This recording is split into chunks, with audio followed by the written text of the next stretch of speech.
What is going on, everybody? Welcome back to the Sports Outlet Show. I'm Joe Wagner, as always, alongside here with Braden Wilkins and Brett. Brent, did you change your hair? What's going on over there? I'm not exactly sure. The barber, I think you changed something up. You like it? I think so. Just kidding, guys. If you couldn't tell, it's Brett Farrar guest starring and coming back, the Arizona Cardinals native down there in Charleston, South Carolina. Welcome back to the Sports Outlet Show. I guess people liked you enough to invite you back on. So appreciate that. Excited to be here and talk some sports for the week. Let's go. Let's get after it. Braden, any talks about the Birds before we get going here, or even maybe a little sniff at baseball season coming down the line? Go Birds, go Phils. That's all I got. That's all he's got. You know, he's a man of few words, but a lot of dubs. So that's all that matters at the end of the day. But that was as cryptic as AJ Brown on his Instagram post. Hey, it's okay. He's fine. We're used to this. We'll just get him the ball this week, and it'll be fine. As an avid fantasy owner, can we please get him the ball? Please, that's all I ask. Just 1 week, maybe one time. I'm in. That's all I ask. Anyways, we'll go ahead and kick it through here. If you haven't joined us before, we're here weekly on Wednesdays, so appreciate y'all joining your Wednesday night here, because I know right now there's not action, so there's no reason to not be here on the Sports Outlet Show. But we always start off with a little bit of college football Week 5 recaps. Gentlemen, I cannot believe we are 5 weeks through the college football season. It is blown by a ton of crazy matchups that happened this week. It was probably the best college football slate we may get all season. And it did not disappoint in every way, shape, or form. It was probably the most difficult time to have to pick a game to actually talk about. But let's go ahead and dive into it. One we previewed last week. I believe Brent actually went over it. But Ole Miss and LSU. Ole Miss is able to win this one in Oxford 24-19 to improve to 5-0 and the lone 3-0 team over there in the SEC. Guys, the story's been Trinidad Chambers, 314 yards, a touchdown, and a pick to his name, but 14 carries and 71 yards, showing he can do it on both sides of the ball. Ole Miss quarterbacks were balling in the NCAA and NFL this week. But you can't mention Ole Miss without talking about running back Kawan Lacey as well, with 87 yards and a touchdown. And then Wydett Williams Jr. had a clutch pick early in the second quarter from Garrett Nussmeier. And guys, I don't know if he's injured. I don't know what's going on. But Brian Kelly and Garrett Nussmeier just not clicking on all cylinders is what's going on with this LSU Tigers offense. He had 197 yards, a touchdown, and a pick. Couldn't even get to 200 when they really needed him to. But I have two more things to say about the Tigers, and it's yuck and yak. The rushing game was the yuck, right? 21 carries and 59 yards on the ground. That's just horrible. You're not going to beat any team in the SEC without being able to run the dang ball, as they like to say. The other one is yak, linebacker Whit Weeks, right? Fumble recovery, 10 tackles at TFL, and we knew what was being served at the Kiffin household. It was tempo. And Lane Kiffin is on a generational Twitter run at the moment as well. So proud of him for going to 5-0. Both teams get to go on the bye. But Ole Miss is now the number 4 team. They literally flipped seeds, guys. Ole Miss number 4 going to the bye. They'll get Washington State in Week 7. And then LSU will get to host a beat-up South Carolina team in Week 7 as well. And the Gamecocks are going to have a gridiron of a schedule coming down the stretch here into October. But just what a game all around, and this LSU Tigers offense needs to figure it out quickly. You can't slip up many times going into this critical month of October. Braden, I can't believe that you're about to talk about this game. Got to give respect where respect is due. That's all I got to say. Who would have thought when they came into this season that this Friday night game would be such a thriller? Virginia gets it done 46-38 in 2 overtimes, setting up the field storm of the year. The Hill at Scott Stadium makes it very easy for a tsunami of students to join the celebrations. The second the game goes final. The game saw a ton of lead changes for peak Friday night football. Starting with Florida State, they opened the year with a massive upset against Alabama, only to see the other side of it just a few weeks later. Tommy Castellanos, 254 yards, 1 touchdown, 1 interception, with 78 rushing yards and 1 touchdown on the ground as well. His receiver, Deuce Robinson, 9 receptions, 147 yards, and 1 touchdown. But it should have been 10 receptions for 2 touchdowns. his touchdown in double overtime rightfully overturned after he had 10 yards of real estate and about 5 chances to bring in that ball. Couldn't do it, couldn't haul it in. And that is pretty much the difference in this game. But defensively, Jabril Rawls, 11 tackles, 11 tackles, 1 tackle for loss, and 1 interception to get to overtime in the first place. The Seminoles, they'll fall to 0-1 in the ACC and will have a tough matchup as they try to bounce back against number 3 Miami in Tallahassee this upcoming week. For Virginia, it's a massive top 10 upset to break into the AP poll for the first time in nearly 6 years. They move to 2-0 in the ACC. Their only loss came against NC State, which was 2-1 scheduled as a non-conference game for some reason. Chandler Morris had 229 passing yards, 5 total touchdowns, 2 passing and 3 rushing, including the game winner. He did have 3 interceptions, though, so keep an eye on that. Jason Pavard had 2 total tackles, 1 pass deflection, and 2 interceptions, including the one to end the game. Virginia is now 4-1, 2-0 in the ACC with a big game at Louisville this Saturday. Braden, I love that you segued into I have a couple things to say about the Cavaliers, so I'm going to take a moment here. But that Louisville game going into Louisville, Kentucky, that's probably their biggest game remaining, right? When it comes to ACC play as well, that's probably a difficult place to play on the road. This Cardinals offense can be tricky at times. But then UVA gets a bye. They play Washington State, who, even if they lose that game, it doesn't matter for their ACC hopes. They play a terrible UNC team, a terrible Cal team, a terrible Wake Forest team, a Duke team that really hasn't shown a lot this year, and then they play the Virginia Tech Hokies to end the season, right? So UVA has everything in front of them at this moment. It's the question of, do they slip up, and at what point is the question, right? So Tony Elliott brought out a statement about how the Friday night electricity was one of the biggest that's ever happened at UVA football. As a Hokie fan, I'm going to say this straight up, one of the best Storm Rush Stadium pops I've ever seen. The ball did not hit the ground before the kids were on the field. Not sure if that wide receiver for Florida State's alive. We need to check on him from that stadium rush. But, I mean, what a win for the Cavaliers, obviously going to number 24 in the rankings as well. But everything's in front of them with one of the softest ACC schedules remaining, right? You avoid Miami. You avoid I say Clemson. I understand they're having a down year, but always Clemson can bring a wrinkle in, right? It's all in front of them to see. And I always had this kind of question in my head of the NC State loss, right? Didn't count as an ACC game. What happens if the Cavaliers are 7-1 and make the ACC championship because that's not a loss? There might be a riot. Right. So, I mean, just what a win. That's all I got. How do we pick games between these ones? Because Brett, I touched on this one last week, so I'm intrigued to see some negative things you have to say about coaching in Happy Valley.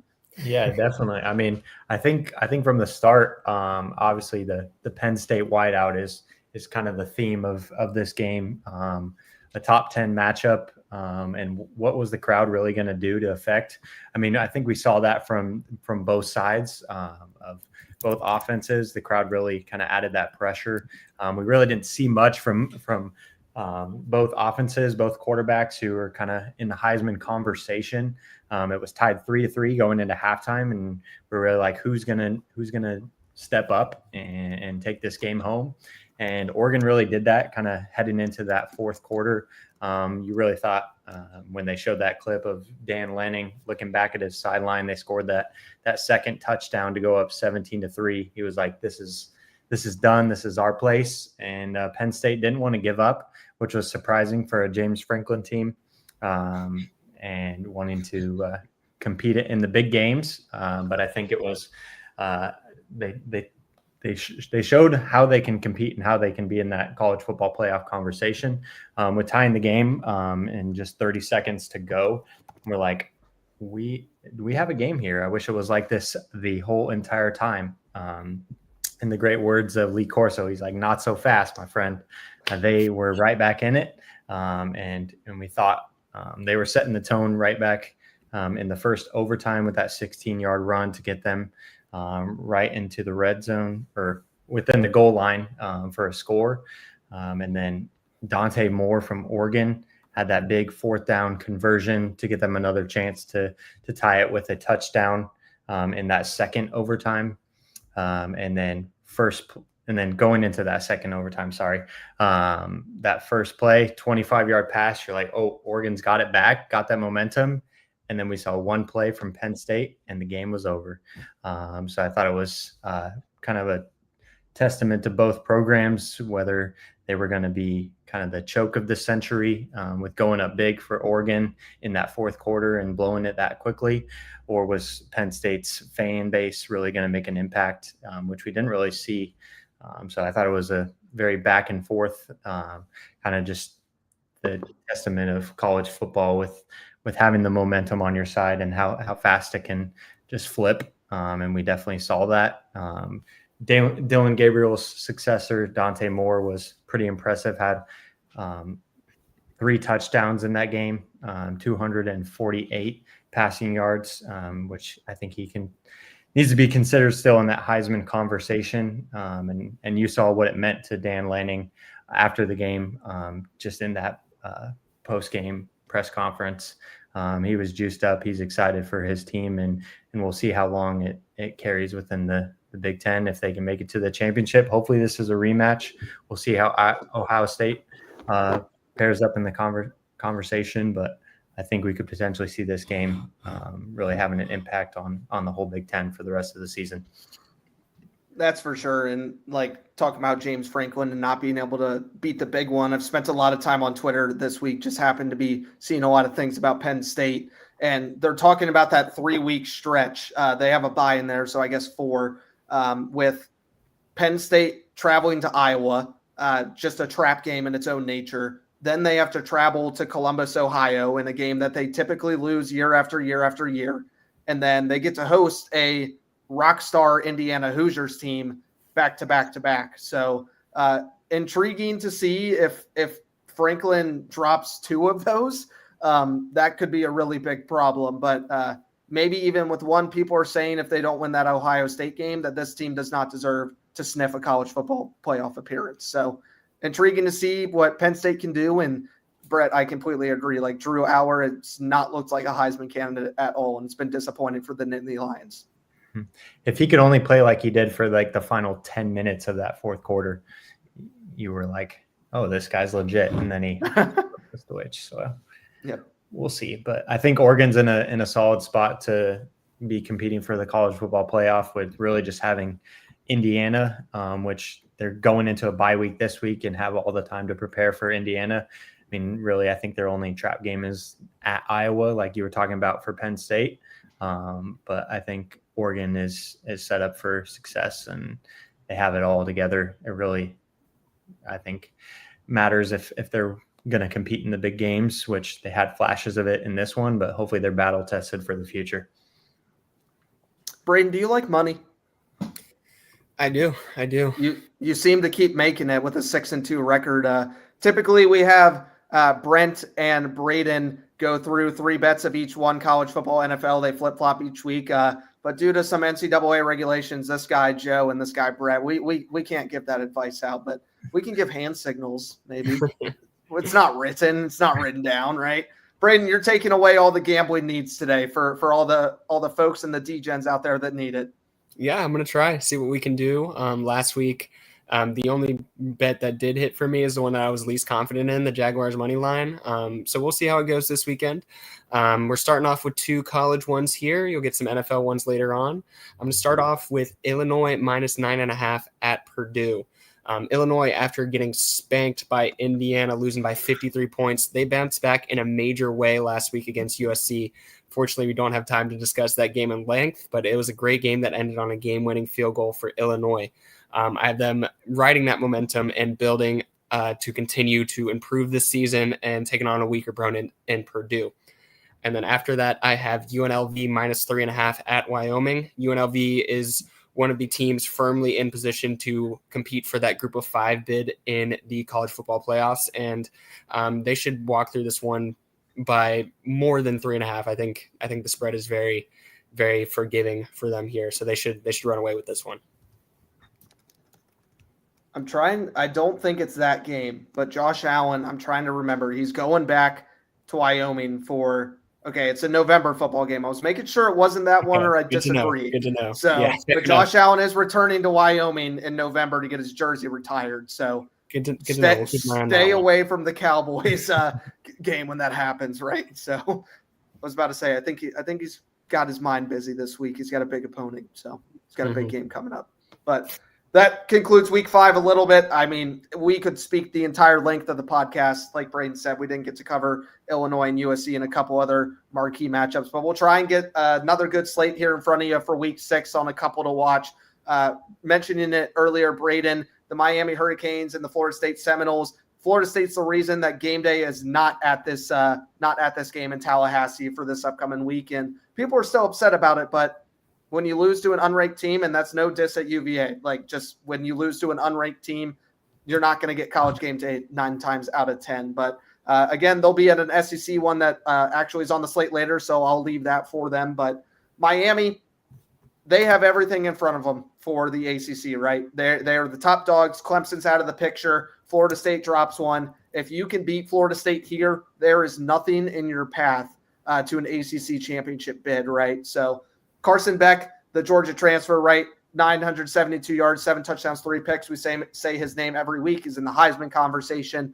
Mark Fletcher Jr. has been helping Beck out on offense, running the ball with 388 yards and 5 touchdowns. But defensive lineman Reuben Bain Jr. has been an absolute beast with 22 tackles, a pass deflection, 2 sacks, a forced fumble, and an interception as well. Turning it over to Florida State, Tommy Castellanos needs to be a little more careful with the ball, right? He's got the dynamic pieces to be an NFL quarterback, kind of showing flashes of Lamar Jackson, although not faking hamstring injuries. We can get into that later. But Castellanos, 848 yards, 4 touchdowns, does have 3 interceptions, but he can run the ball with the best of them in the NCAA. 217 yards and 4 touchdowns on the ground for him. Braden, you mentioned the name. I expect a huge week from Deuce Robinson. He has probably watched that play on repeat the entire week. And if he's beating himself up about it and it's bulletin board material, then you're going to see him on the field at Tallahassee. That's a guarantee. He's had 17 receptions for 346 yards and 3 touchdowns. And expect Earl Little Jr. to play a key factor in the secondary here for the Seminoles. He's had 28 tackles, a lone pick, and a lone pass deflection as well. But expect him to be locking up the wide receiver 1 at Miami and trying to see if he can get Carson Beck to throw one into his hands. Prediction-wise, I think this game's intriguing. It's a big, big, big clash for the ACC. I do think the Hurricanes take care of business. The Seminoles are going to drop to a second ACC loss. I think it's a high-scoring one, though. I think both of these defenses are well, but these offenses are better. They're well-oiled machines. I've got the Hurricanes 38-28 for the Seminoles in a close one here. So I'm not exactly sure what the spread is, but it looks like Miami would cover that. But intriguing one in Tallahassee. Doak is a hard place to play. There's no way the Mississippi State Bulldogs are on here. Let's go. I love it. Dude, I love it. I love the recognition they're getting. They're a fun team to watch. They have had some exciting matchups this season. Their offense is finally kind of establishing the offense that Jeff Levy's installing, and I think that's why they made that hire, to have a high-powered offense, which you're seeing this season. They are averaging just over 40 points a game, which has been pretty fascinating from a bottom-tier SEC team. And so I think they're getting after it. I really thought this was going to be a ranked matchup. I had them beating Tennessee last week, in which they almost got it done, and I think they just fell apart, which hopefully that gets them prepared for the gauntlet of the SEC for any future games coming up. So they are coming in at that 4-1 record and going against the Texas A&M Aggies this week, who are off a win against the Auburn Tigers, who they kind of dominated all defensively that whole game. Really, Jackson Arnold couldn't get anything going.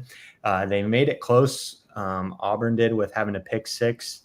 Marcel Reed just kind of gave that opportunity to the defensive back to just take that ball and go all the way. And kind of, you felt like a switch was flipped in that game, and Auburn was going to come back, but Texas A&M's defense has really solidified themselves in that game, and I think the crowd environment at Kyle Field is just something like no other.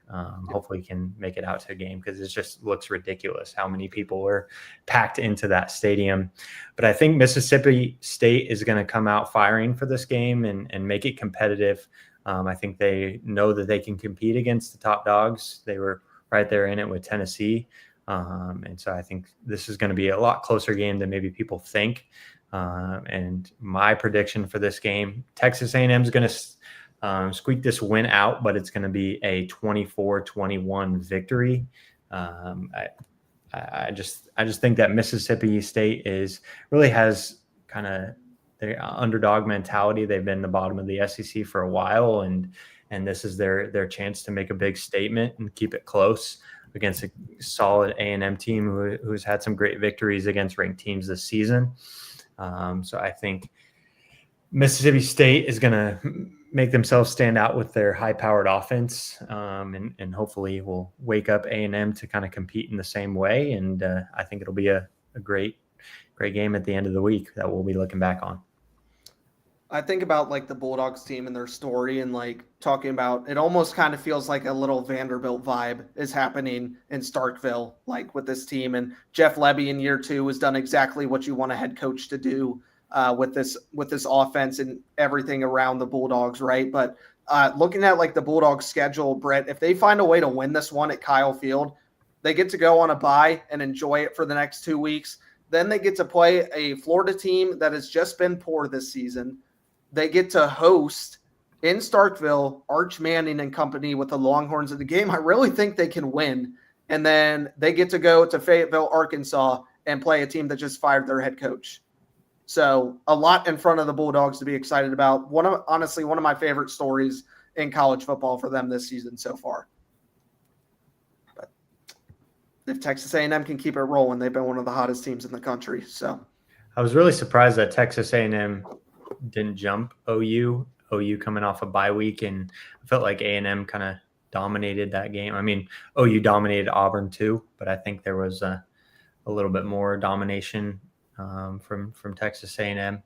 So I was surprised that it was 5 at OU and 6 for A&M, but we'll kind of see how the SEC plays out for the rest of the season. Yep. I agree. Speaking of SEC ball, Braden, you've got a showdown with game day actually there. So take us through this one. Yeah, Joe, you mentioned Mississippi State is having 2024 Vanderbilt vibes. Vanderbilt's maybe top dogs now, 5-0, number 16 in the country. They're in Tuscaloosa with College Game Day in attendance, taking on the Crimson Tide, who are 3-1 at this point. One of the upsets of the year last year, no one will be taking Vanderbilt likely going into this game this year. They know that this Vanderbilt team is not messing around. Vanderbilt is here. They have arrived. They're 5-0 for the first time since 2008, and their highest ranking in the AP poll since they were number 13 in that same year, 2008. They're averaging 49 points per game, and that's still 44 if you remove the 70-point beatdown against Georgia State. That's in large part due to their quarterback, Diego Pavia. 1,200 passing yards on 74.6% completion percentage, 13 passing touchdowns, and only 3 interceptions. He also leads the team in rushing yards with 294. On the defensive side of the ball, they have their edge rusher, Miles Capers, 14 tackles, 3.5 sacks, 1 pass deflection, 1 forced fumble, and 1 fumble recovery. He will need to put pressure on Bama's quarterback, who is also red hot. For Alabama, they upset Georgia last week 24-21, but were shut out in the second half. So defensively, they were able to hold firm, but you got to worry about the offense stalling out there in the second half. Ty Simpson, their quarterback, he's still playing turnover-free football. 1,138 yards and 11 touchdowns with 0 turnovers. Much of that has been going to his wide receiver trio in Jeremy Bernard, Ryan Williams, and Isaiah Horton. Defensively, Bray Hubbard leads the team in tackles with 17. He also has 3 pass deflections and 2 interceptions, and 1 forced fumble last week against Georgia, creating the game's only turnover. Score, I have Alabama getting revenge from last year to grab 2 huge SEC wins in back-to-back weeks. They beat Vanderbilt 28-21. Can we get Vanderbilt, Mississippi State SEC championship? That'd be so fun. The world would go wild. The world would burn. The People's Championship right there. That's what we want. Flip it, Braden. Flip the score. Make it happen. Sure, why not? We can do that. A 6-0 start for Vanderbilt would be the most wild thing in the world. Mm-hmm. Yeah, I was talking about 2008. They were 5-0. They did lose that next game to go 5-1. So I don't even know when the last time they were 6-0 was. Ever. Maybe. So somebody please fact check this right. I guarantee you that Clark Lee knows, and it probably has already told his team 45 times. So that's a guarantee right there. Oh, so that means we're done with college football. And Brett, I know you've been a member of this podcast and watching as a fan and on here for a while, but just like Billy Napier, you're about to be put on the hot seat, right? Talking about this is what the fans come here for, Brett, and it's why they come back, right? It's not about football. It has nothing to do with what we talk about sports-wise, but it's about the blind top 10. And this week, Brett, you'll be kicking us off with the number 1 pick. You and Braden will be going hand in hand here.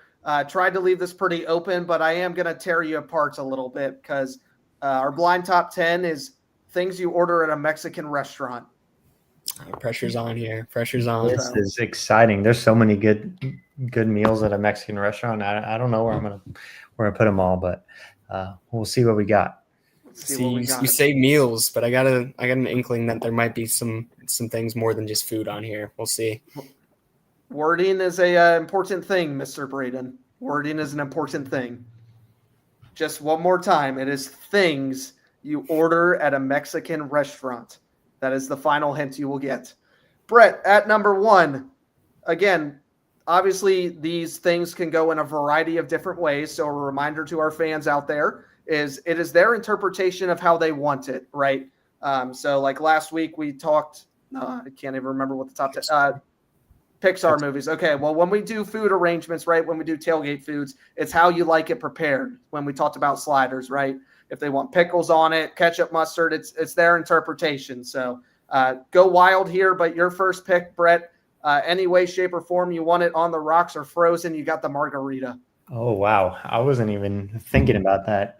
I mean, a margarita, especially after a long day of work. I think Or during. Oh, we could do that. Cinco de Mayo. That's a fun day. I think that's a solid option, especially on a good happy hour deal. I really think there's only one option above that, but I don't want to mention it yet. So I think I'm going to put that at 2. I'll put that at 2. Let's go margarita at 2. Braden, absolutely where I would have put it as well. We might be on the same page for that number 1. We'll see. I hope so. But yeah, absolutely great pick. Great pick. Here we go. At number 2, Braden, I purposely made you go second. You have Blacksburg favorite that Brett Farrar will have to try, arroz con pollo. Arroz con pollo. Love it. Absolutely love it. I don't think you can go wrong with the cheese, the rice, and the chicken. It's very hard to mess it up. So you can go to pretty much any Mexican place. They're going to have it, and they're going to do it well. So I think if you're looking for a safe option, you're great right here. I think I'm gonna go number 4. Number 4. That is a shocker to me. Yeah, you thought I was gonna go higher? I thought it was going 1. Okay. It's going 1 for me. I had it for lunch with Kyle the other day. He just threw Elrod's in the chat. This is a disgrace. Brett, when you come up to Blacksburg, we will culture you. I promise. Coming from Arizona, and the great Mexican food there. I mean, hopefully it blows things out of the water, but I think that's kind of hard to beat being that close. It's pretty good. Any shape or form you want it, Brett, if you want it with chicken, steak, whatever, you have the classic burrito. Burrito. Wow, it's a wild option. Just being straight burrito. There's so many good options. California burrito. If anyone's ever been to California, burrito with carne asada and fries in it, that thing's delicious. Just the classic bean and cheese burrito. I think I think just putting it right in the middle, like there's so many great options. Whether you can destroy a burrito or you can make it something tasty. I think putting it right at number 5 is solid. I think there's sometimes you can go into, you just know it's going to be consistent right there in the middle when you go to a Mexican restaurant. But I think there's some better options for sure, but it's still a great option. It's all reliable. I think that's what a burrito is. All reliable. Braden, there's no other way, shape, or form to take this one. It only has one true form. It's a key player. You got chips and queso. Yep. Knew this one was coming. I think this is for future down the line. I already know where chips and queso is going, but I'm starting to get in the back of my mind the classic dilemma we have in these things is everything's so good that something ends up getting snubbed. But chips and queso got to go number 1. It's a staple. Let's go. I'm glad we're on the same page, Braden. Absolutely. That had to be number 1. I had a feeling that one was coming. Me too. It has to be.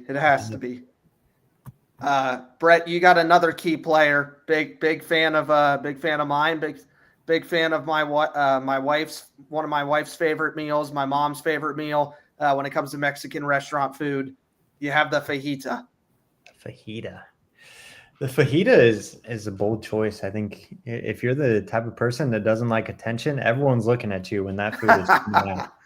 Everyone's got their eyes on you. They hear the sizzle. I think it brings some good flavor, but it's not my first choice when I go to a Mexican restaurant. This might be a little bit unpopular, but I might throw it down there I think I'm going to go 9. Wow.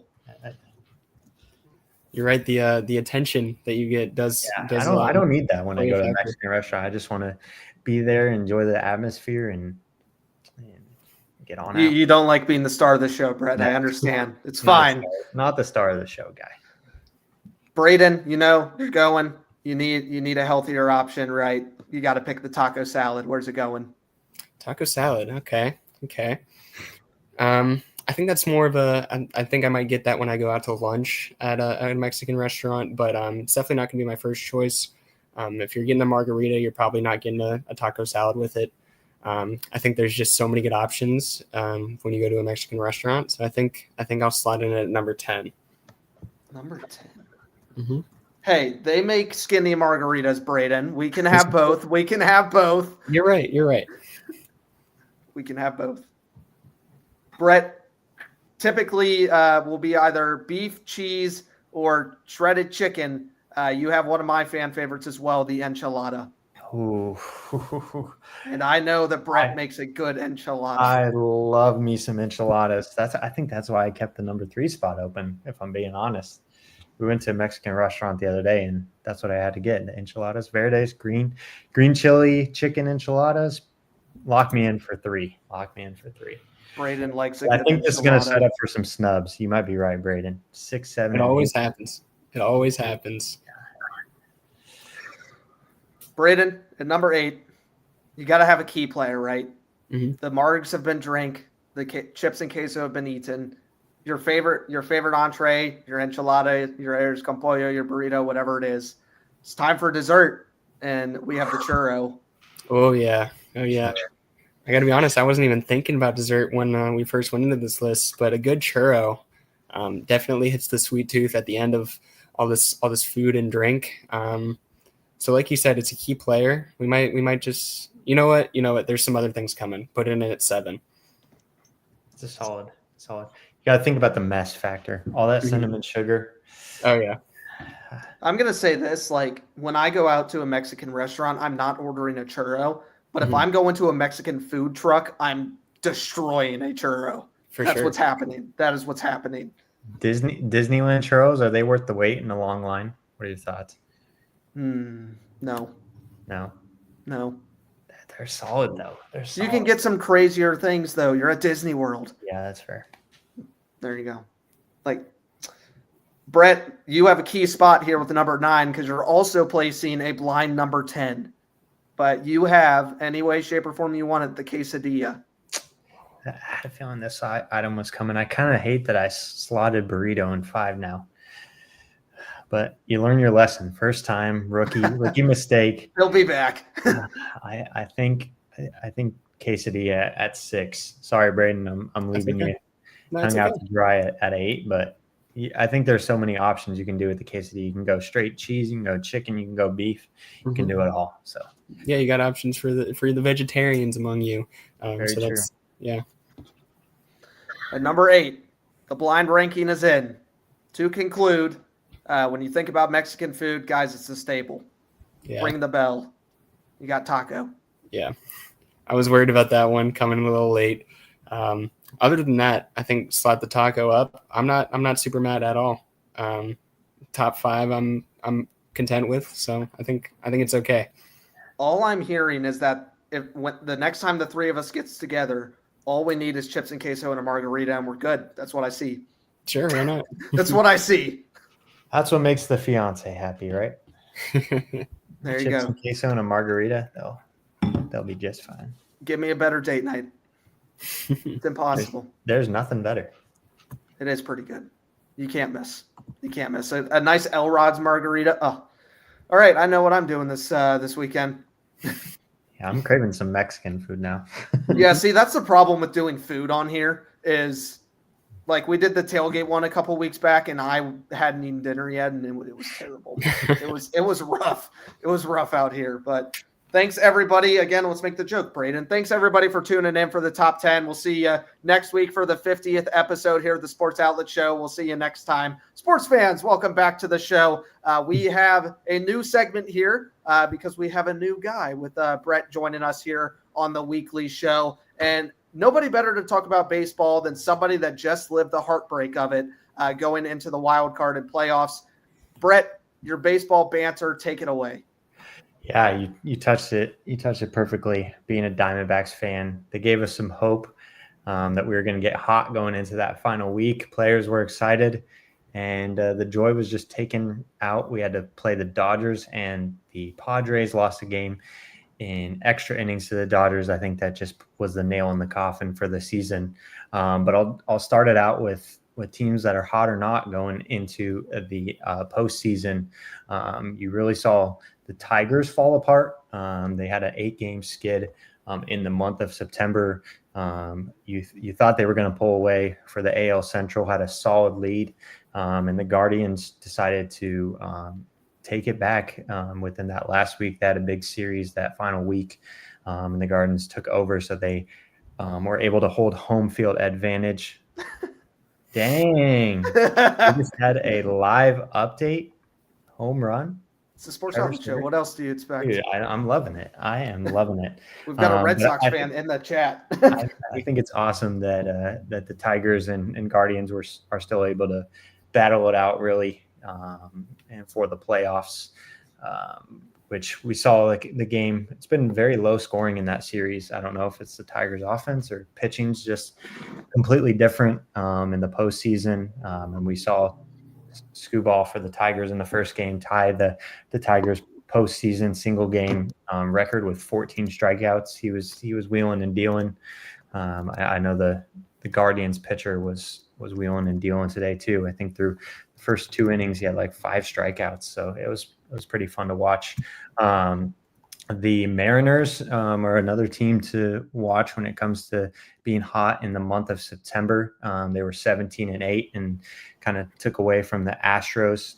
Sorry, Ian, if you're in the chat. Astros not making the postseason, kind of embarrassing. But it was their first win of the AL West since 2001. So I think they were destined to finally take away from the Astros, who were just running that division. And I think one other big slate, which came down to the tiebreak, was the Yankees and Blue Jays. They both had a successful month of September. Both finished at that 94 and 68, and crazy that a 94 win team is still playing in the wild card. So if it is true, they're at a tie game with the Trevor Story home run. I don't know if that's 3-3 ball game. This is 3-3.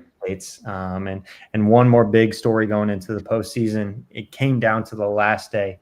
The Mets got clowned by the Marlins. The Mets announcers were upset that the Marlins were taking team photos on the field after the game, ruining the Mets season. Pete Alonso went straight into free agency. He's ready to get out of there. And the Reds, unfortunately, they're playing the Dodgers to start out their postseason first time. So I don't know if they're going to squeak out of that one, but that's kind of the update going into the playoffs. We'll see how it falls with a couple series tied 1-1. We're potentially seeing that with the Yankees Red Sox series after tonight. We'll see. But I'm gonna give my honest prediction for the rest of the playoffs. I think the Phillies are resting up. They've been kind of knocked out the playoffs the last 2 years. Diamondbacks took them to 7 games 2 years ago. Were knocked out by the Mets, their NL East rival. And so I think this is their chance. They have we'll have a tough series. I think if the Dodgers pull it out against the Reds, it kind of looks like it's going to fall that way. And to be honest, I think they're going to have a tougher time in the NLDS than they will in the NLCS, whether that's the Padres, Cubs, and Brewers. Even though the Brewers are solid, I just don't see them getting it done in the playoffs. I think whoever wins the Cubs-Padres series, hopefully the Padres, I'm thinking for that series, it'll be a competitive one for the NLCS. But I think the Phillies really have a tougher time in the NLDS. I'm sorry, Kyle.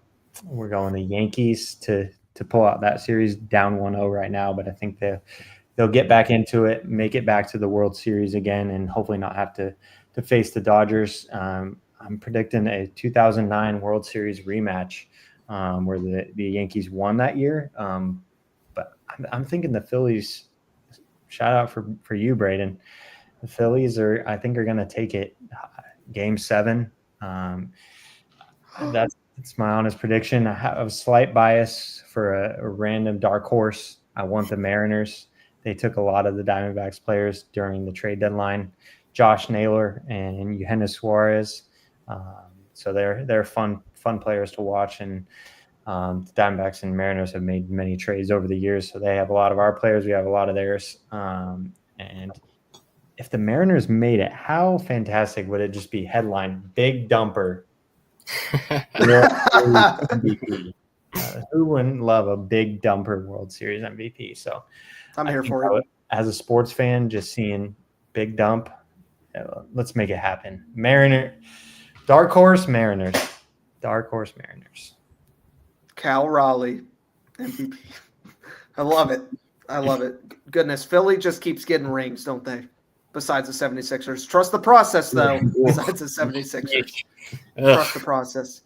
Guys, I'm always optimistic as a sports fan, right? I'm not thinking about this year. I'm thinking about next year, right, when I think about baseball. And let's just go ahead and raise the banner for the 2026 World Series champions, the Pittsburgh Pirates. There you go. I'm claiming that I'm having my Auburn Tigers moment. We're going to claim a couple of the past.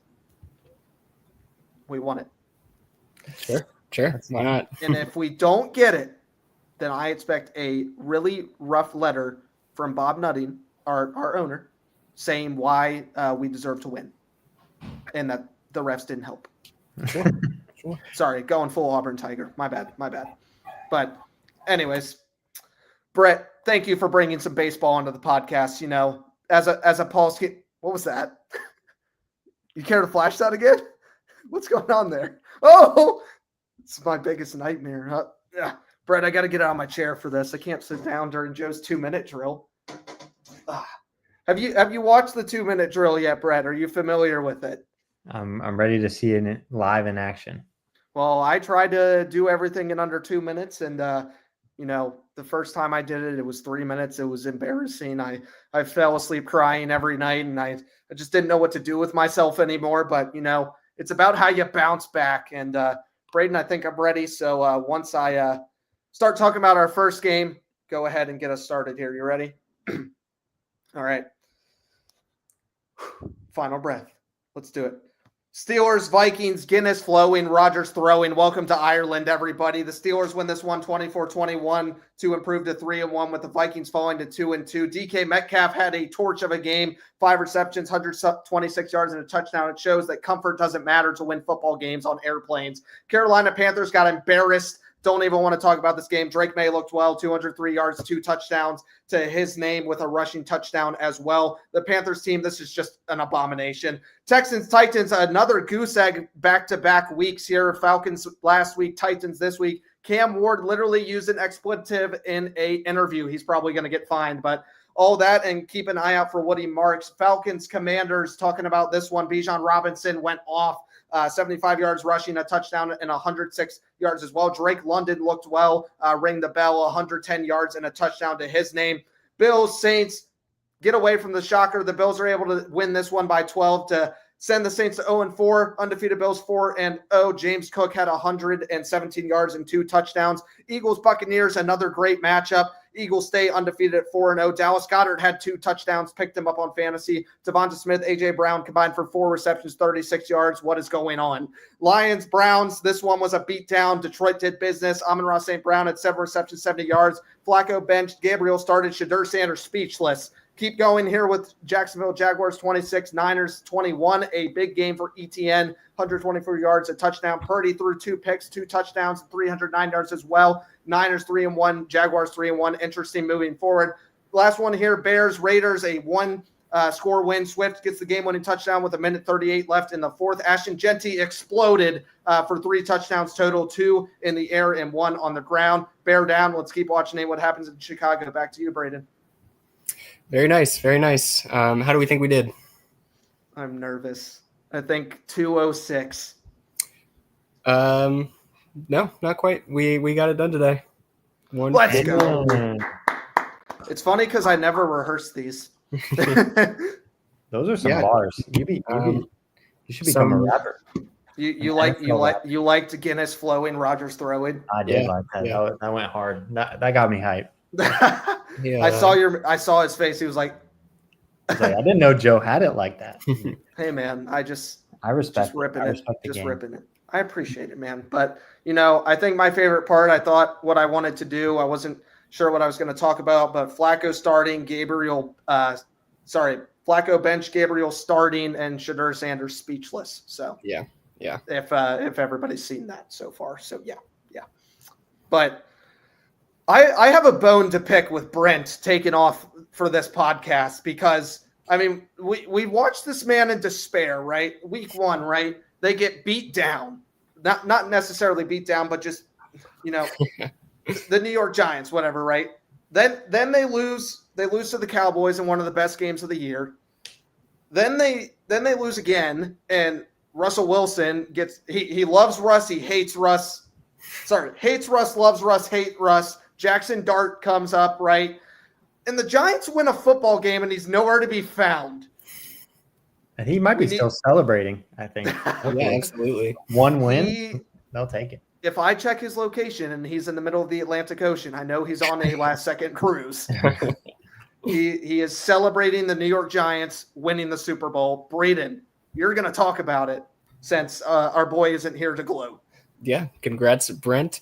The Giants able to get it done in their first one of the season in Jackson Dart's first career start. The defense holds firm after pitching, and they do pitch a scoreless fourth quarter to preserve the lead that the Giants had built. Starting with the Chargers, though, Justin Herbert had looked like the best quarterback so far this season up until this game. 23 for 41, 203 yards, 1 touchdown, and 2 interceptions. Joe, you mentioned a couple of rookie running backs popping off this week, Woody Marks and Ashton Genty. Marion Hampton as well having a breakout game, 12 carries for 128 yards, 1 touchdown, and 37 receiving yards. QJ, Quentin Johnson, his breakout season continues. He scores a touchdown, and I believe he had 99 yards. Tuli Piloto had 10 tackles and 4 sacks and 1 forced fumble. His performance is being overshadowed by the loss, but he was an absolute star on Sunday. Versus the Commanders next week, 2-2. Week 5, Jaden Daniels returned to practice today. He is likely to return for the game. For the Giants, they get the win, but unfortunately it comes at a cost. Superstar wide receiver Malik Neighbors unfortunately tears his ACL, and the curse of MetLife turf rears its ugly head again. It's happened many, many times throughout the years, going back to Odell Beckham and his injury there, He tweeted about it, getting rid of that turf there in MetLife. There's been a couple other ones. Nick Bosa comes to mind recently. But they do get the win. Jackson Dart was 13 for 20, 111 yards, a touchdown with 54 rushing yards, including his first career touchdown. Shout out to the Giants defensive line. Brent's been talking about them all offseason, and rightfully so. Brian Burns, 5 tackles, 1 sack, 5 quarterback hits. Kayvon Thibodeau, 2 tackles, 1 sack, 3 quarterback hits. Abdul Carter, 1 tackle, 5 quarterback hits.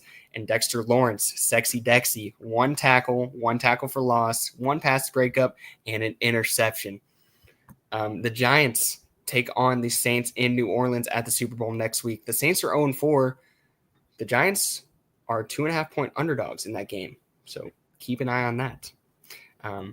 Yeah. That's all I'm saying. I don't understand what's going on there. Me I have neither. no idea. I don't get I it. have no idea. We've got Rams. We've got Colts. Unbeaten streak ends. Brent, what do we got? All I'm going to say is A.D. Mitchell. What a abomination. You had your first chance at your first NFL touchdown. You're trying to switch hands right before the end zone. You make a great move on a defender and you fumble it out of the end zone. And how are you going to bounce back? Oh, you're on offense. Jonathan Taylor to the house, and he gets a holding penalty. That's a rough little stretch. I think that's just the definition of Texas in the NFL.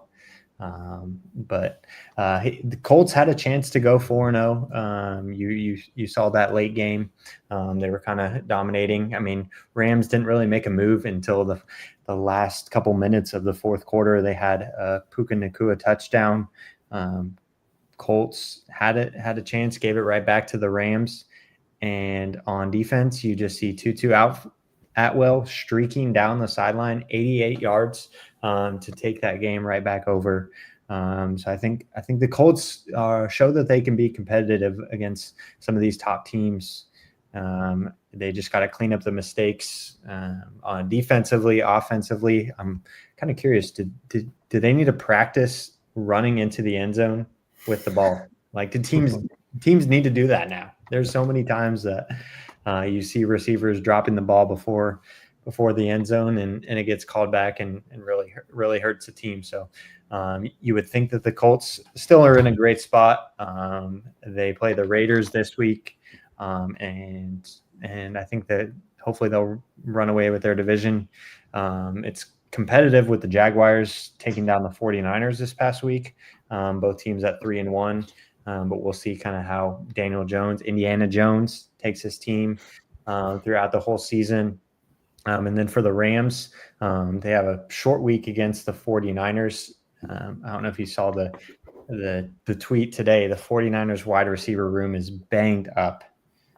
They have DeMarcus Robinson, Marquez Valdez-Scantling, Kendrick Bourne, Sky Moore as their receivers going into this week. Sky's the limit.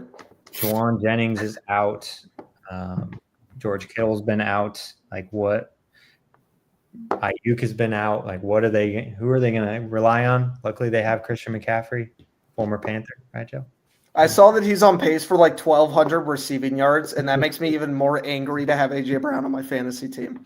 Yeah, that hurts. But I think both teams will see themselves in the playoffs, the Rams and the Colts. It was a highly competitive game. You just got to – still early on in the season, but you got to clean up those mistakes. You can't be especially when you're on the road and you have a chance to end the game and you just kind of blow it. So, yeah, Brett, you mentioned that obviously the A.D. Mitchell clip.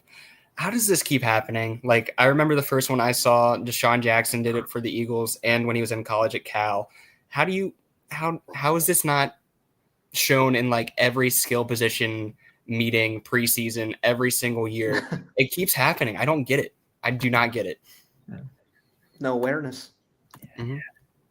I just think it's crazy that he was the one that had the holding on that like 50-yard Jonathan Taylor run too. Mm-hmm. It's like that's so tough. He hasn't been able, like, coming into the NFL, you're like, oh, A.D. Mitchell is going to be a dog. Like, he was a dog in college and he hasn't been able to get running, and this was his chance to have his first NFL touchdown in send his team to 4-0, and he's just blowing it up. Rough. Tough. Hey, man. It's okay. They'll be back.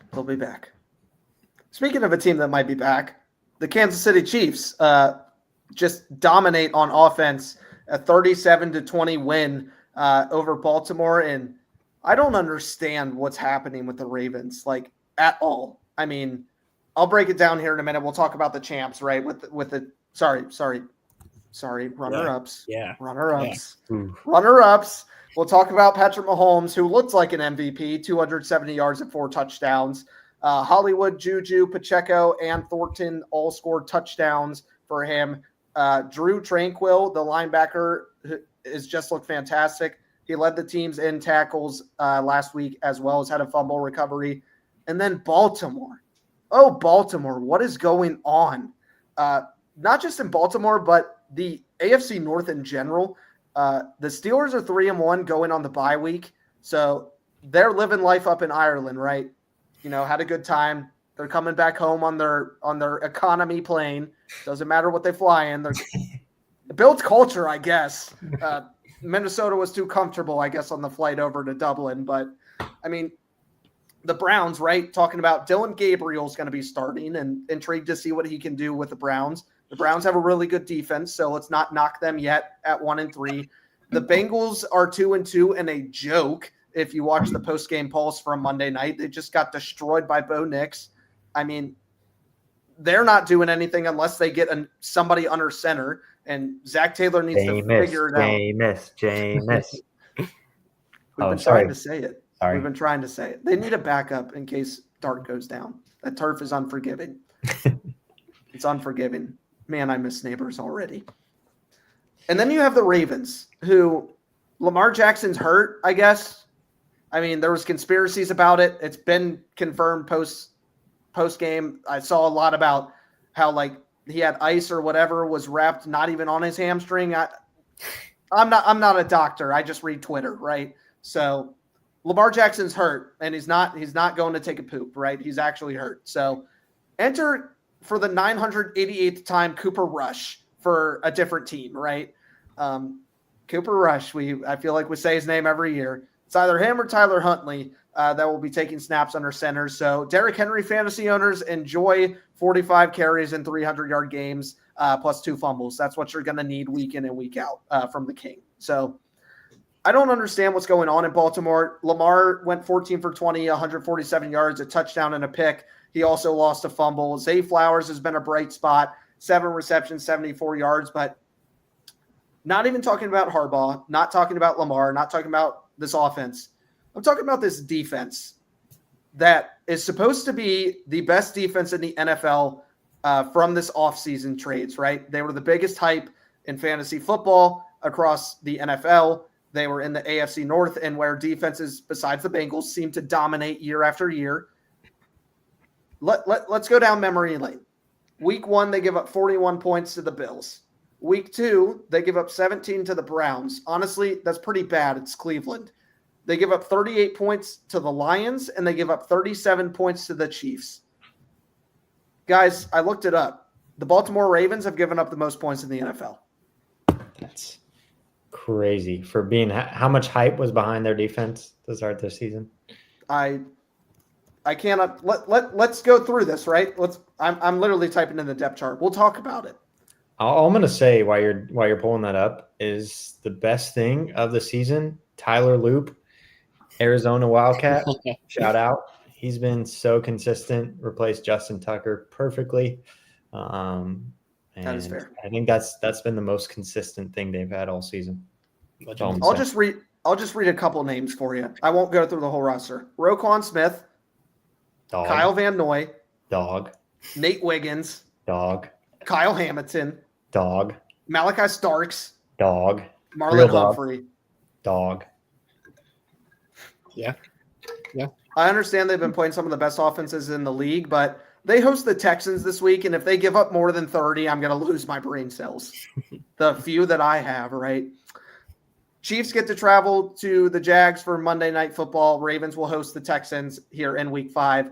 I know we're talking about, I think, both of those games, actually, so I'll keep it under wraps a little bit here. But Braden, everybody's tuned in. They're listening. Yeah. NFL. They're ready. Yeah. All right. So I got two of them here. This one might be a little wonky here. I'm going over 36.5 Vikings versus Browns in London. It's the lowest total of the week by far, I believe by 5 points. Listen, I know. Dylan Gabriel versus Carson Wentz.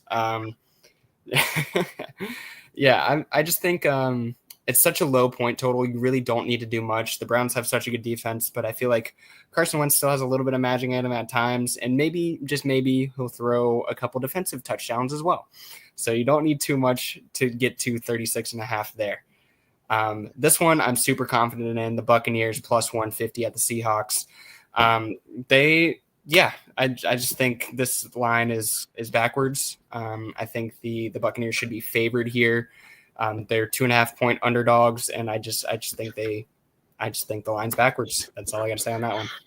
Historically, the Sam Darnold hype ends after week 4 as well. So yeah, and then still so since I had all 4 of the picks today, you can parlay them. We got college, we got NFL plus 1,678. So that's a 4-legger. Keeps you entertained Saturday and Sunday. So there you go. 1678 for 4 picks. Ooh. Yeah. They're all minus the only one that's plus money is the Buccaneers too. So that sounds like rent. Braden, it's up to you to fund the Sports Outlet Show. It's up to you. Back to you, Braden.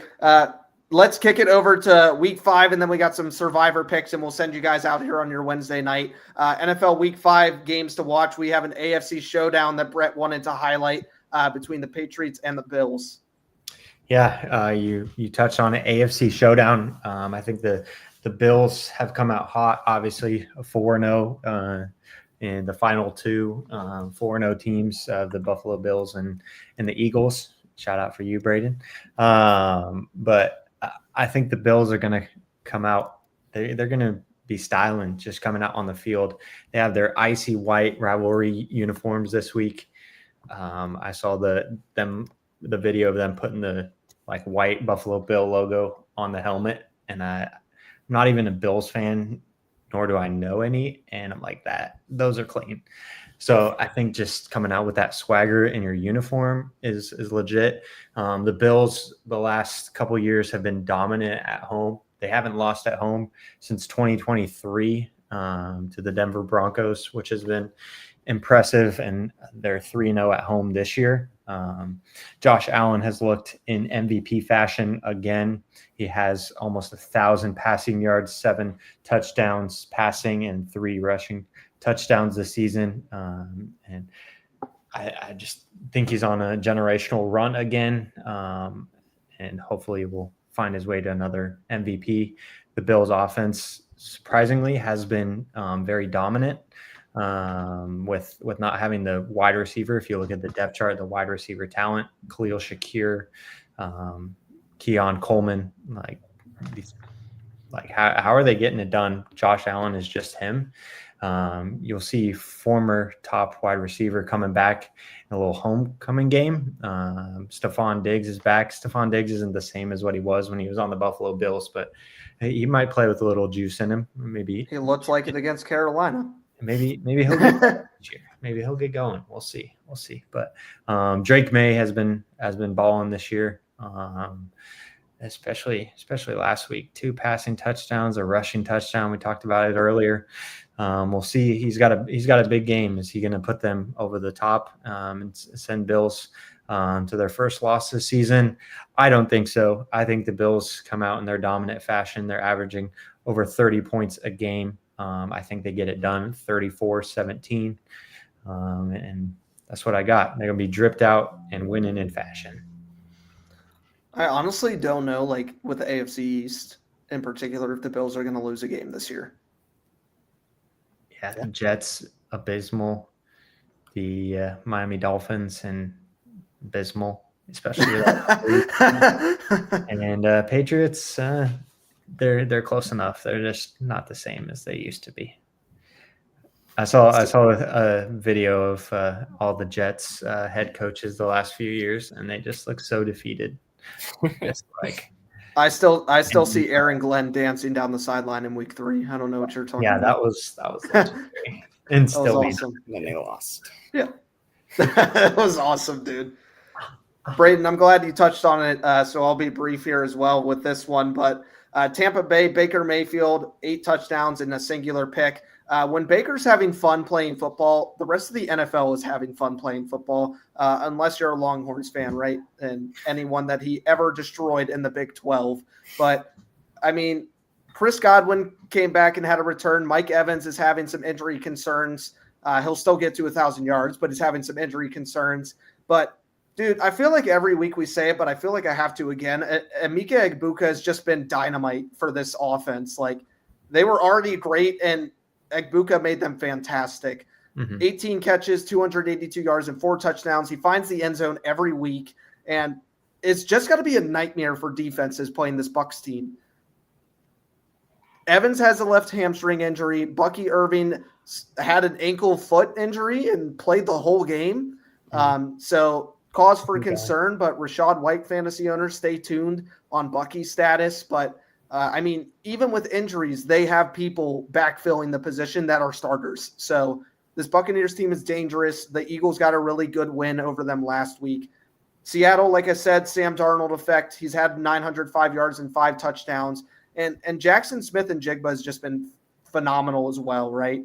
The Ohio State boys are going head-to-head this weekend. So 26 receptions, 402 yards, and a touchdown. The closest to him, guys, is Cooper Kupp with 15 receptions, 162 yards, and 0 touchdowns. He is solely the air attack in Seattle. Braden, I also have no idea how the Buccaneers are dogs. I didn't even see it until you put it in here. When I put my score, I had Bucs 31, Seahawks 19. I love that. I don't understand. Like, this is not gambling advice. This is just Joe speaking out loud of like, Bucs minus 6.5 even looks tasty. I'm not sure what that will give you to your plus 1,600 parlay, but I'm sure it'd give it a nice pep in the step. I mean, yeah, I totally agree. Like the Seahawks, they've been good. They really have. But like you said, the Buccaneers are just, I think they're a step above. I think they're a contender in the NFC, like a contender. So it's just really confusing to me. I'm not sure what's going on there. And the Seahawks will win by 2 scores, so we'll keep moving. I think my little kind of note on this game, Jackson Smith and Jigba was kind of shut down, especially in the first half against the Cardinals. So we'll see what they do to get him rolling again. But if you think about it, the Bucs had their season could be flipped on its head. Like the first 3 games they won on game-winning drives. They had the chance to get back, like tie the game against the Eagles until Baker Mayfield threw that interception. But it's like, could the Buccaneers, like, are they legit, or are they just winning when it matters? Which we'll see. We'll see what comes down to it this week. Braden, you go ahead. I was going to say, you mentioned Emeka Egbuka, and I remember when Emeka got drafted. I just think it's interesting for this matchup. I thought it felt very similar to when the Seahawks drafted JSN with DK Metcalf and Tyler Lockett on the team. So I think that was very similar, and I think that's a cool story to watch. Let's go Giants. Let's go Giants. He's in the chat. He is not in the middle of the Atlantic on a cruise, guys. We have confirmation. He did not take an extended Giants vacation. Brent, we'll see you back here next week. We miss you, buddy. But Brent, you've done a great job filling in. You know, just one letter off there in the first name. So I'll fix it next time. I'll go get my legal documents. Be Brent. And of course, what he's been throwing in the chat all week. You can't not highlight it. But talking about 1 and 3 teams, Braden, you got 2 of them, and it's kind of disgusting. So, we like to save these games to watch for marquee matchups. We said it last week with Ravens Chiefs. How are both these teams 1 and 2? And now we're saying it again this week. How are both these teams 1 and 3? Time is running out on this season for both of these teams. Both were preseason favorites to win their division. The Ravens were my preseason pick to win the Super Bowl, and they just have not looked the part at all. Since the introduction of the 7th seed wild card spot in 2020, 5 1 and 3 teams have gone on to make the playoffs. So there is a chance. Most recently, it was last year. The Rams started 1-3 and won their division. They actually fell to 1-4. So loser of this game, you got a little bit of hope to cling on to as well. The bad thing is the Steelers, the Colts, the Jags, divisional opponents for them are all 3-1. So you're going to need a big swing in order to win your division if you're the Ravens or the Texans. Starting with the Texans, they pick up their first win in a shutout against the Titans last year, 26-0. Up until that point, offense was not gelling. CJ Stroud was taking avoidable sacks, and the offensive line was struggling with protection. Both of these things can be true at once, and they are. But maybe we saw some signs of life there in the fourth quarter. They scored 3 touchdowns in the fourth. Only 3 touchdowns combined in the previous 15 quarters of football for this team. Woody Marks, Joe mentioned earlier, breakout incoming. Rookie out of USC, had 119 yards from scrimmage with 1 rushing touchdown and 1 receiving touchdown. For the Ravens, the last time they started 1-3 was 10 years ago in 2015, and they dropped all the way to 1-6 before finishing 5-11. So that's a sign that things might get worse before it gets better, especially because Lamar Jackson could miss multiple weeks with that hamstring injury. Cooper Rush, most likely to be the starter this week. He does have experience in recent years for the Cowboys. When Dak has been hurt, he's been 9-5 as a starter. The Cowboys have had really good rosters. The Ravens have a really good roster. So Cooper Rush might be able to get it done. Picking up a win here could be crucial to salvaging the season with Lamar banged up. Like Joe said earlier, lean on Derrick Henry and restore his confidence as a ball carrier. I have the Ravens, maybe shockingly, taking this one 21-18. Braden, you haven't been wrong yet, so who am I to call you wrong? Well, I called the Birds for 2 of those games, so maybe a little hometown bias there. Well, I didn't know we could do that. I would have picked against the Saints every week. I'd be 4 now. There you go. Dang it. I didn't know. I thought we had to do marquee matchups. This is I see your game. And it keeps going. But Braden, wow, just keep on keeping on. Make sure we'll maybe even drop his parlay on the Twitter and the Instagram. So make sure you go check those out as well. But we will take you here with the survivor picks and then get you on your way. But Brett, if you want to go ahead and give us your survivor pick here real quick. That was a quick little tease. I like it. Yeah. I think this week, obviously I haven't made a pick, so it's wide open for me. I think the Kansas City Chiefs are back, and I'm going bold in that statement with the Jacksonville Jaguars, who are coming off a big win against the 49ers. He's undefeated. I am undefeated. What is this? I ain't never lost. I ain't never lost. But I think the Chiefs are back. I think now that Xavier Worthy's back, to give them another option for Patrick Mahomes to throw to. I think they're right in the right direction. We'll see, but Patrick Mahomes is Patrick Mahomes. He'll get it figured out, and I think he's on his way. They're on a 2-game win streak. I know it was just against the Giants, one of those wins. Russell Wilson Giants. There we go. Yeah, let me correct it. They're a whole different breed now, but I think the Kansas City Chiefs have the momentum behind them, and they're on their way. So I'm picking the Chiefs this week. It's a very interesting team down there in Duval, being 3-1 somehow, but We'll see. We'll see what they have. And Brian Thomas Jr. hasn't even done anything yet, so that's even more intriguing. But did you see Brett, that? Sorry to cut you off. Did you see that stat? It was like receivers with Shane Waldron as on their offensive staff. It was like Jackson Smith and Jig Bud had a terrible season, then broke out, and then Brian Thomas Jr. has Shane Waldron right now, and it's just terrible. It's bad. Yeah. It's rough. Yeah. It's rough. Hey, man, don't meet your heroes.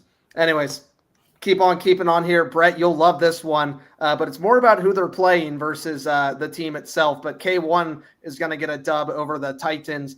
They just look like they had the number 1 overall pick, and teams talk about like the excitement about getting the number 1 pick, getting their franchise quarterback, all these different little things. And I've seen a lot about the Panthers and people being mad at Bryce Young and everything that's going on in Carolina and Dave Canales, but having the number 1 pick and getting a quarterback doesn't help at all.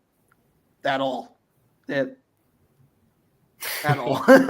That felt disrespectful, but it's okay. But I got the Cardinals in this one. I think they win by at least double digits. So maybe another goose egg for Cam Ward, who had 10 completions, 100 yards, and a pick.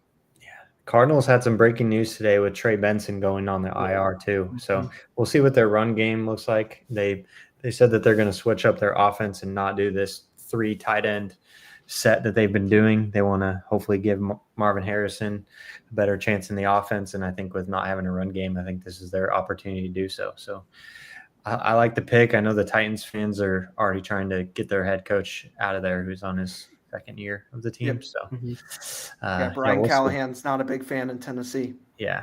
I keep my hopes low with the Cardinals this season. So when they lose, I'm not as disappointed, but I feel good about going up against an 0-4 team.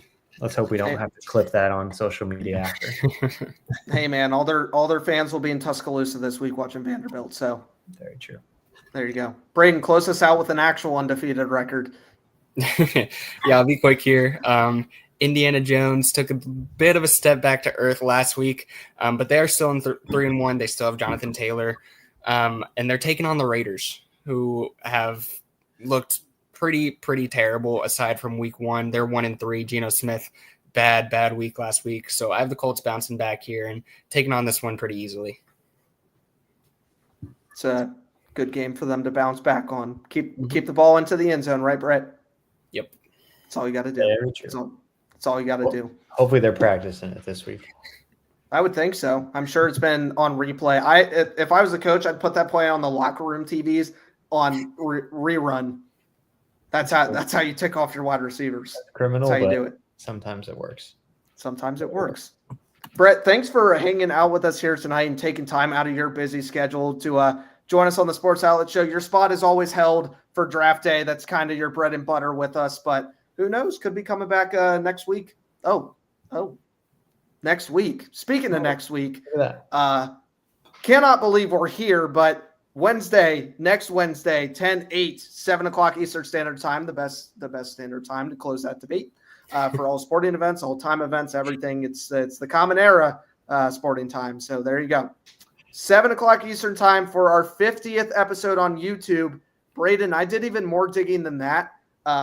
If you go back to our days at Buzzsprout when we were on Spotify and Apple Podcasts, it marks number 75 total. But we'll be celebrating the 50th episode on YouTube, our platform. So just 25 away from 100, which is absolutely crazy. We've been doing this for 6 years already. So super pumped for this one. We'll be having a giveaway pretty quickly into the podcast. So make sure you join. Hoping we can get as many people on here as possible to come out and support.